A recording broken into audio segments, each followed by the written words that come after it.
এখন আপনাদের সাথে আলোচনা করব ফায়ার ডিজেল ইঞ্জিন ড্রাইভার নিয়ে। ফায়ার ইঞ্জিন ড্রাইভারে কী কী অপশন থাকে।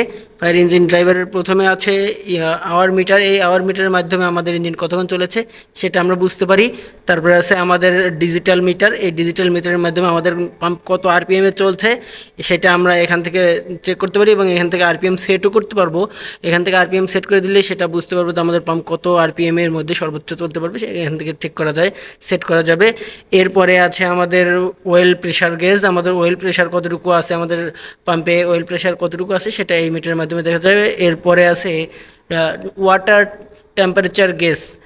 এখান থেকে আমাদের ওয়াটার টেম্পারেচার কতটুকু আছে সেটা আমরা এখান থেকে দেখতে পারি, এটার মাধ্যমে ওয়াটার টেম্পারেচার দেখি। এরপরে ব্যাটারি, আমাদের দুইটা ব্যাটারি আছে, আমরা দুইটা চারটা ব্যাটারি, সেই ক্ষেত্রে ব্যাটারিতে কত ভোল্টেজ আছে এই দুইটা মিটারের মাধ্যমে আমরা দেখতে পারি। এখানে দেখাচ্ছে যে 28 ভোল্টের কাছাকাছি আছে এবং এখানেও 28 ভোল্টের কাছাকাছি আছে। এটা আমরা ঠিক চেক করার জন্য আমরা চলে যাই আমাদের যে কন্ট্রোল আছে, কন্ট্রোল প্যানেল আছে, সেই কন্ট্রোল প্যানেলে দেখা যাচ্ছে যে 28 ভোল্ট এবং 27 ভোল্ট, 27.3 ভোল্ট। এর মাধ্যমে আমরা বুঝতে পারি যে আমাদের পাম্পের মিটারে কতটুকু ভোল্টেজ আছে।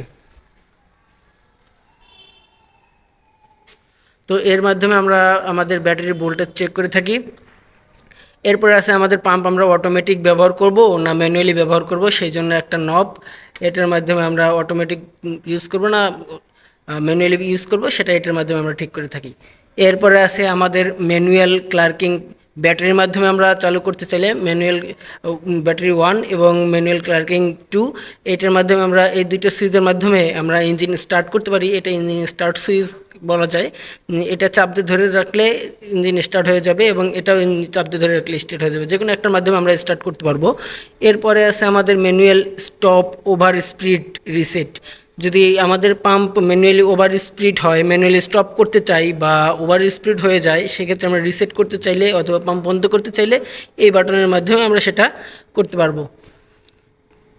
তো এরপরে আছে আমাদের ওভার স্পিড টেস্ট। এটার মাধ্যমে আমরা আমাদের পাম্পে কত স্পিড দিচ্ছে এবং কত আরপিএমে ঘুরছে সেটার মাধ্যমে এটা চাপ দিয়ে ধরে রাখলে আমাদের পাম্প টেস্ট হবে এবং টেস্ট হওয়ার পরে আবার এটার মাধ্যমে আমরা ক্লোজ করতে পারবো, পাম্প বন্ধ করতে পারবো। এটা টেস্ট করার জন্য একটা ম্যানুয়ালি সুইচ দেওয়া হয়েছে। এরপর আছে ইঞ্জিন রান। এই লাইটিং সিগন্যালের মাধ্যমে সবুজ আলো যখন জ্বলবে তখন বুঝতে হবে আমাদের ইঞ্জিন এখন রান হয়েছে। এবং লো ওয়াটার টেম্পারেচার, আমাদের ওয়াটার টেম্পারেচার যদি স্বাভাবিক না থাকে, একটু কম থাকে, ওয়াটার টেম্পারেচার কম হলে সেক্ষেত্রে এই লাইটিং সিগন্যাল দিবে। এরপর আছে হাই ওয়াটার টেম্পারেচার। আমাদের ওয়াটার টেম্পারেচার যদি খুব বেশি থাকে সেক্ষেত্রে এই লাইটিং সিগন্যাল থাকবে। এরপরে অয়েল প্রেশার গেজ, এটার এই লাইটিং সিগন্যাল থাকলে আমাদের লো অয়েল প্রেশার, আমাদের অয়েল প্রেশার কম, সেটার সিগন্যাল পাবো। এরপরে আছে ওভার স্পিড শাটডাউন। এই সিগন্যালটা অনেক সময় আমরা পাই এই যখন আমাদের ইঞ্জিনে আরপিএম বেড়ে যায় বা ইঞ্জিনে কোনো প্রবলেম আসে বা ওভার স্পিড, আমাদের আরপিএম সহ আমাদের স্পিড যখন বেশি থাকে, প্রেশার যখন বেশি থাকে, সেক্ষেত্রে আমাদের ওভার স্পিড দেয়। এই ওভার স্পিড শাটডাউনটা আসলে আমরা ম্যানুয়ালি স্টপ এবং রিসেটের মাধ্যমে অথবা আমাদের ডিজেল কন্ট্রোলার থেকে স্টপ এবং স্টার্টের মাধ্যমে বা শাটডাউনের মাধ্যমে আমরা সেটা ঠিক করতে পারি।